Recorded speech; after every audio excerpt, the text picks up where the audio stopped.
கரூர் மாவட்டம் கிருஷ்ணராயபுரம் ஒன்றிய பகுதியில் நேற்று நடைபெற்ற அதிமுக கட்சி கூட்டத்தில் தமிழக போக்குவரத்து துறை அமைச்சர் எம்.ஆர். விஜயபாஸ்கர் அவர்கள் கடந்த சில தினங்களுக்கு முன்பு திமுக பொறுப்பாளர் செந்தில் பாலாஜி பத்திரிகை தொலைக்காட்சிக்கு பேட்டியளித்த போது ஒரு தொகுதிக்கு 50,000 ஓட்டு வித்தியாசத்தில் வெற்றி பெறுவதாகவும் அறிவித்திருந்த நிலையில் அதற்கு பதிலடி கொடுக்கும் வகையில் தமிழக போக்குவரத்து துறை அமைச்சரும் அதிமுக கட்சியின் கரூர் மாவட்ட செயலாளருமான எம்.ஆர். விஜயபாஸ்கர் அவர்கள் அதிரடி பேச்சு. அது பற்றிய சிறப்பு செய்தி தொகுப்பு நமது கரூர் பூமி யூடியூப் சேனல் வாயிலாக வந்து பார்த்துட்டு போலாம். நிச்சயமா எதுவுமே செய்யல. துணை முதலமைச்சராக இருந்தார், உள்ளாட்சித்துறை அமைச்சராக இருந்தார், அப்பன் கருணாநிதி முதலமைச்சராக இருந்தார். ஆனால் எதுவும் செய்யல. வந்து பார்த்துட்டு போனாங்க, தேர்தல் வாக்குறுதியை கொடுத்தார்கள். நான் சொல்லுகிறேன், 2021 தமிழகத்தில் மீண்டும் அனைத்து இந்திய அண்ணா திராவிட முன்னேற்ற கழகத்தின் ஆட்சி மலரும். இந்த பஞ்சவட்டி ஏரிக்கு காவிரி உபரிநீர் திட்டம் நிச்சயமாக செயல்படுத்தப்படும் என்ற உத்தரவாதத்தை இங்கே நான் தெரிவிக்க விரும்புகிறேன். 4 தொகுதியில் 50,000 வாக்குகள் வித்தியாசத்தில் ஜெயிப்போம் என்று வெறுவாய் பேசி சவடால் பேசக்கூடாது. கூட்டுறவு தேர்தலில் 100% வெற்றியை பெற்ற மாவட்டம் கரூர் மாவட்டம். உள்ளாட்சியில 8 ஒன்றிய பெருந்தலைவர்களை பெற்றிருக்கிறோம். 8 ஒன்றிய பெருந்தலைவர்களை பெற்றிருக்கின்றோம். மாவட்ட ஊராட்சி குழுவுடைய தலைவர் பதவியை பிடித்திருக்கிறோம். 100% வெற்றியை பெற்ற மாவட்டமாக கரூர் மாவட்டம் திகழ்ந்து கொண்டிருக்கிறது. இன்னைக்கு சவால் உடைய உள்ளாட்சியில் ஜெயிக்கலாமல்ல? உள்ளாட்சியில் என்னாச்சு? வெறுவாய் பேசக்கூடாது. 50,000 ஓட்டுல 4 தொகுதியிலும் ஜெயிப்பது யார் என்பதை மக்கள் தீர்மானிப்பார்கள். தேர்தல் வரட்டும், அதை பார்த்துக் கொள்கிறோம். நாங்கள் மாற்று கட்சிக்கு போயிட்டு உங்க கட்சியில் இருக்கிறவனுக்கு உற்சாகப்படுத்துறதுக்கு நீ என்ன வேணாலும் சொல்லிக்கிட்டு இருக்கலாம். ஆனால் அனைத்து இந்திய அண்ணா திராவிட முன்னேற்ற கழகம் என்பது தலைவரால் உருவாக்கப்பட்ட அம்மா அவர்களால் எஃகு கோட்டையாக வளர்க்கப்பட்ட இயக்கம். இந்த இயக்கத்தை அழிப்பதற்கு எவனாலும் முடியாது. வெற்றி தோல்வி என்பது சகஜம். ஆனால் புரட்சித் தலைவி அம்மாவுடைய திட்டங்கள் மக்கள் மனதில் இருக்கிறது. அதனால் தான் 4 தொகுதிகளிலும் அனைத்து இந்திய அண்ணா திராவிட முன்னேற்ற கழகம் வெற்றி பெற்று 2021 தேர்தலில் மிகப்பெரிய வெற்றியை பெற்று மாண்புமிகு முதலமைச்சர் மற்றும் துணை முதலமைச்சர் ஒரு காலநிலை சமர்ப்பிப்போம். உள்ளாட்சியில நாங்கள் நிரூபித்து காட்டி இருக்கிறோம். இன்னைக்கு சவடால் பேசுற உள்ளாட்சியில ஜெயிச்சு காட்டலாம்ல? அதனால சொல்றேன், இந்த இயக்கம் என்பது தலைவரும் புரட்சி தலைவி அம்மா அவர்களும் தங்களுடைய உயிரை கொடுத்து ஏழை எளிய கிராமப்புறத்தில் இருக்கக்கூடிய மக்கள், தாழ்த்தப்பட்ட மக்களுடைய வாழ்வாதாரத்திற்காக தன் வாழ்நாள் முழுவதையும் அர்ப்பணித்த தலைவர்கள் இருவரும். குறிச்சி மக்களை மறந்துவிட்டு இன்னைக்கு கரூர் மக்களை ஏமாற்றுவதற்காக நினைத்துக் கொண்டிருக்கிறாய். உன் பாச்சா பழிக்க நீ என்ன வேணாலும் பேசி, என்ன வேணாலும் அறிக்கை கொடு, பொய்ய சொல்லு, என்ன சொன்னாலும் சரி. தேர்தல் வரட்டும். தேர்தல் காலத்தில் சந்திப்பதற்கு அதிமுக தொண்டனாக நாங்கள் தயாராக இருக்கிறோம். 4 தொகுதிகளிலும் ஓட ஓட திமுகவை விரட்டி அடித்து 50,000 வாக்குகள் நீ வெற்றி பெறுவதாக சொல்லி இருக்கிறாய். நாங்கள் நிச்சயமாக 4 தொகுதிகளில் வெற்றியை, உறுதியாக வெற்றியை பெறுவோம். நீ பேசுற சவடால் உள்ளாட்சியில் எங்கே போனது? உள்ளாட்சியில் 100% வெற்றியை பெற்ற மாவட்டம் கரூர் மாவட்டம்.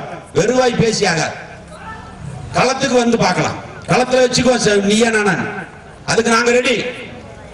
பொய் பேசிக்கிட்டு இருந்தா ஆக.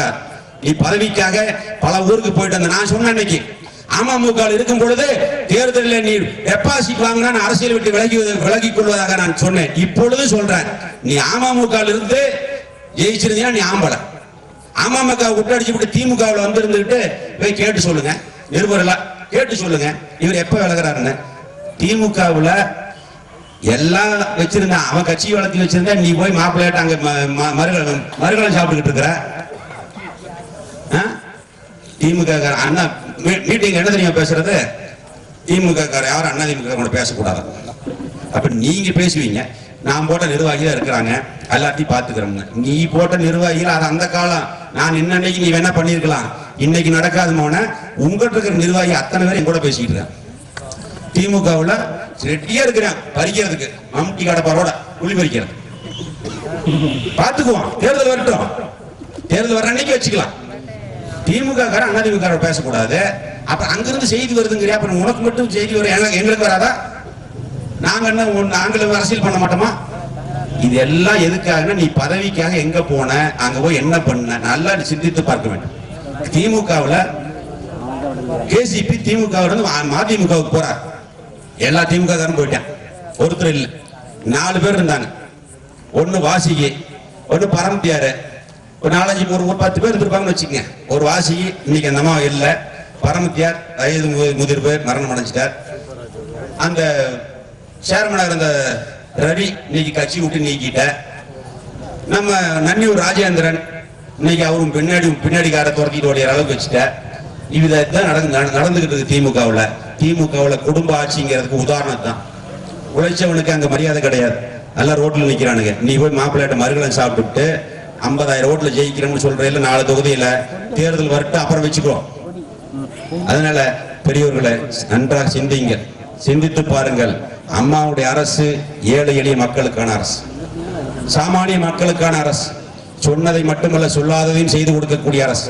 குழு உறுப்பினர் தமிழரசி அவர்களை ஒன்றிய குழுவுடைய திமுகவில் இருந்து தங்களை இணைத்துக் கொள்ள வருகின்றிருக்கக்கூடிய தொண்டமாங்கினம் ஊராட்சியில் சார்ந்த கோவிந்தராஜ் தர்மராஜ் அவர்களுடைய திமுகவுடைய கிளை கழக செயலாளர் அவர்களுடைய தலைமையில 125 நபர்களும், பாப்பக்காப்பட்டி ஊராட்சி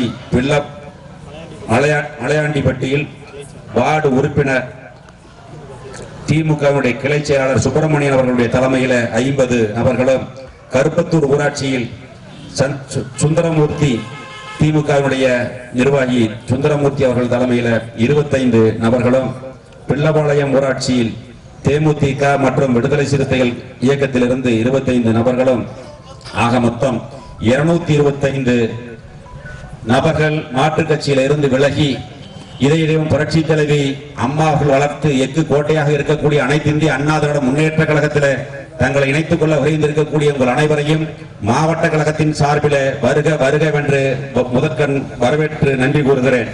கருணாநிதியுடைய மகன் ஸ்டாலினுக்கு பிறகு உதயநிதி ஸ்டாலின் பாத்தீங்கன்னா அப்படியே வரிசையா ஒரு மகன் மருமகன் குடும்ப அரசியல் என்பது திமுகவில் தலையெடுத்திருக்கிறார். ஆனால் அனைத்து இந்திய அண்ணா திராவிட முன்னேற்ற கழகத்தில் தான் ஒரு கிளைக்கழக செயலாளரும் சட்டமன்ற உறுப்பினராக முடியும், அமைச்சராக முடியும், ஒன்றிய குழு பெருந்தலைவராக முடியும் என்பதை நிரூபித்து காட்டிய அரசு அம்மாவுடைய அரசு. ஏரி என்பது காவேரியிலிருந்து மிக அருகாமையில் இருக்கிறது, வறட்சியான பகுதியாக இருக்கிறது. அந்த காலத்துல மழை பெஞ்சது, தண்ணி இருந்தது, குளத்து பாசனங்கள் இருந்தது. ஆனா இன்னைக்கு அது மாதிரி ஒரு நிலைமை இல்லை. கொடுத்த உடனேயே மாண்புமிகு முதலமைச்சர் அவர்கள் சட்டமன்றத்திலே அறிவித்து அந்த பஞ்சப்பட்டி ஏரிக்கு காவிரியிலிருந்து உபரிநீரை கொண்டு வருவதற்குண்டான திட்டங்களை செயல்படுத்துவதற்காக 10 லட்சம் ரூபாய் நிதிகளை கொடுத்து ஆய்வுப் பணிகளை மேற்கொண்ட அரசு புரட்சித்துறை அம்மாவுடைய அரசு.